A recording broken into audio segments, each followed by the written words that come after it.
Assalamualaikum warahmatullahi wabarakatuh.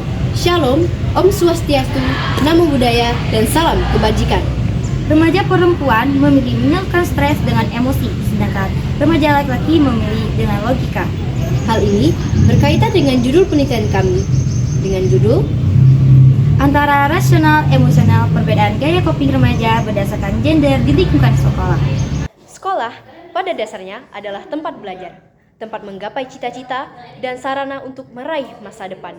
Namun, sekolah juga menjadi arena di mana remaja menghadapi berbagai tekanan hidup.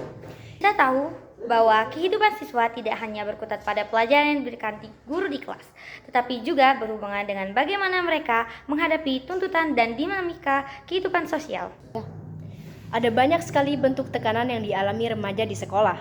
Tugas yang menumpuk, sulit memahami pelajaran tertentu, persaingan memperoleh peringkat, konflik pertemanan, perasaan kurang percaya diri, kesulitan membagi waktu antara akademik dan ekstrakurikuler, Hingga tuntutan dari orang tua semuanya dapat memicu stres. Masa remaja sendiri adalah masa kritis dalam perkembangan psikososial. Di fase ini, remaja tidak hanya dituntut untuk berprestasi, tetapi juga untuk mampu mengelola emosi dan tekanan. Untuk itu dibutuhkan keterampilan khusus yang disebut coping skill atau keterampilan coping. Menurut George Bonanno tahun 2024, gaya coping efektif adalah kemampuan menyesuaikan strategi dengan konteks yang dihadapi, bukan sekadar memilih strategi tertentu secara tetap. Dengan kata lain, remaja perlu tahu kapan harus berpikir logis dan kapan harus mengekspresikan emosi agar bisa bertahan dan berkembang. Pertama, bagaimana bentuk gaya coping rasional dan emosional yang digunakan siswa di sekolah? Kedua, apa perbedaan gaya coping yang ditunjukkan oleh siswa laki-laki dan perempuan dalam menghadapi masalah di sekolah? Nah, untuk menjawab pertanyaan tersebut, kami melakukan penelitian dengan menyebarkan kuesioner kepada 120 siswa kelas 10 di SMA Negeri 3 Unggulan Kayu Agung. Kuesioner ini berisi butir-butir pertanyaan mengenai cara siswa menghadapi masalah, baik yang bersifat akademik maupun sosial. Dan sebaliknya, siswa laki-laki lebih banyak menunjukkan kecenderungan pada strategi rasional atau problem focus.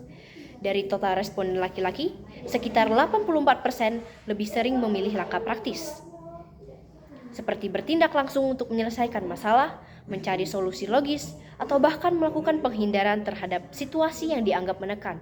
Misalnya, ketika mendapatkan nilai jelek, mereka cenderung berpikir, apa yang bisa saya lakukan untuk memperbaiki ini? Atau sebaliknya, memilih mengabaikan masalah tanpa membicarakan perasaan mereka. Perbedaan ini semakin jelas jika kita lihat pada item pertanyaan spesifik. Pada aspek pengambilan keputusan logis dan penyelesaian masalah sistematis, siswa laki-laki lebih tinggi persentasinya. Namun pada aspek mencari dukungan sosial dan berbagi cerita dengan teman, siswa perempuan jauh lebih dominan. Menurut Hasanat tahun 1994, peran sosial dan budaya sangat memengaruhi di banyak masyarakat. Perempuan diarahkan untuk lebih terbuka dalam mengekspresikan emosi, sementara laki-laki didorong untuk menekan emosi dan tampil kuat. Pola asuh keluarga juga turut berperan. Misalnya, anak laki-laki sering diberi pesan jangan menangis atau harus tegar, sedangkan anak perempuan diberi ruang lebih besar untuk berbagi perasaan. Selain faktor sosial budaya, faktor psikologis dan lingkungan, sekolah juga berperan besar. Penelitian ini menemukan bahwa tingkat stres di sekolah cenderung lebih tinggi pada siswa perempuan. Hal ini tidak hanya disebabkan oleh beban akademik, tetapi juga ekspektasi sosial dan tuntutan emosional yang mereka alami.